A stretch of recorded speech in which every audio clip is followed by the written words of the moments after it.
Assalamualaikum warahmatullahi wabarakatuh. Salam sejahtera untuk kita semua. Untuk sesi kali ini kita akan melihat bagaimana cara mengukur kinerja rencana pemasaran atau mengukur marketing plan performance dari marketing plan yang sudah kita buat.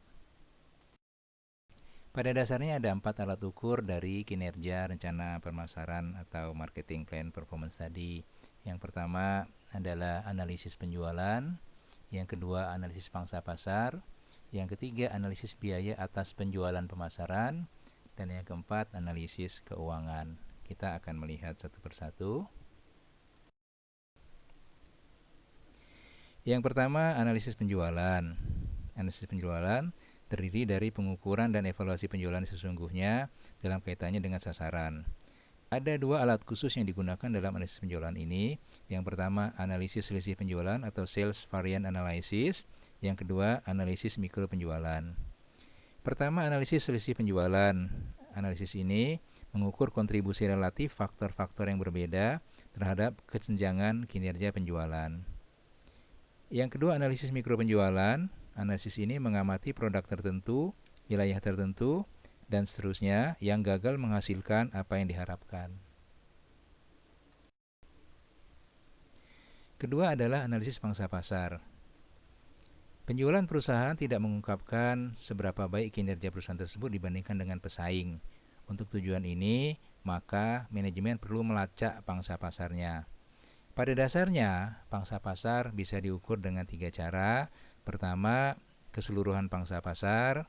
Kedua, pangsa pasar yang dilayani. Yang ketiga, pasar yang dilayani. Pertama, keseluruhan pangsa pasar atau overall market share adalah penjualan perusahaan tersebut yang dinyatakan sebagai persentase dari penjualan pasar total. Yang kedua, pangsa pasar yang dilayani atau served market share adalah penjualannya yang dinyatakan sebagai persentase penjualan total pasar yang dilayani. Yang ketiga, pasar yang dilayani atau served market adalah semua pembeli yang mampu dan bersedia membeli produknya. Pangsa pasar yang dilayani selalu lebih besar daripada keseluruhan pasar. Suatu perusahaan bisa saja merebut 100% pasar yang dilayaninya, tetapi pangsa yang relatif kecil dari pasar total. Pangsa pasar relatif bisa dinyatakan sebagai pangsa pasar dalam kaitannya dengan pesaing terbesarnya.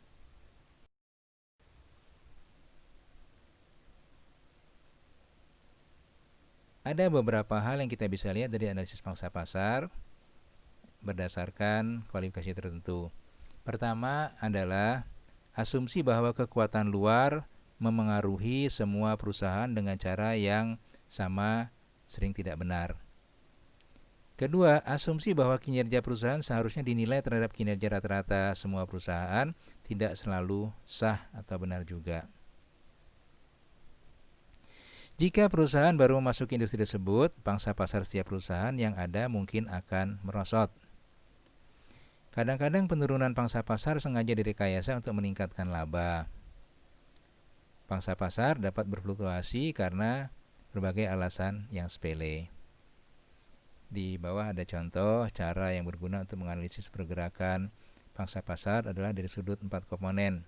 Pangsa pasar keseluruhan sama dengan penetrasi pelanggan dikalikan kesetiaan pelanggan dikalikan selektivitas pelanggan dan dikalikan selektivitas harga.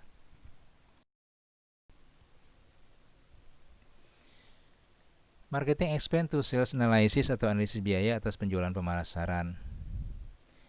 Pengendalian rencana tahunan meminta kepastian bahwa perusahaan tersebut tidak mengeluarkan biaya yang terlalu banyak untuk meraih sasaran penjualan. Rasio utama yang harus diamati adalah biaya terhadap penjualan pemasaran atau marketing expense to sales. Dalam salah satu perusahaan, rasio ini adalah 30% dari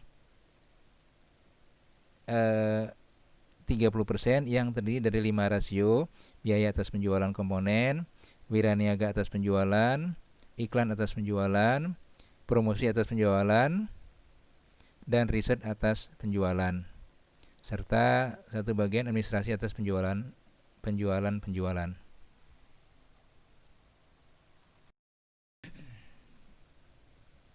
Terakhir adalah financial analysis atau analisis keuangan. Rasio biaya atas penjualan seharusnya dianalisis dalam kerangka kerja keuangan menyeluruh untuk menentukan bagaimana dan di mana perusahaan tersebut menghasilkan uangnya. Pemasar makin banyak menggunakan analisis keuangan untuk menemukan strategi yang menguntungkan di luar peningkatan penjualan. Manajemen menggunakan analisis keuangan untuk mengidentifikasikan faktor-faktor yang mempengaruhi tingkat pengembalian atas kekayaan bersih atau rate of return on net worth perusahaan tersebut.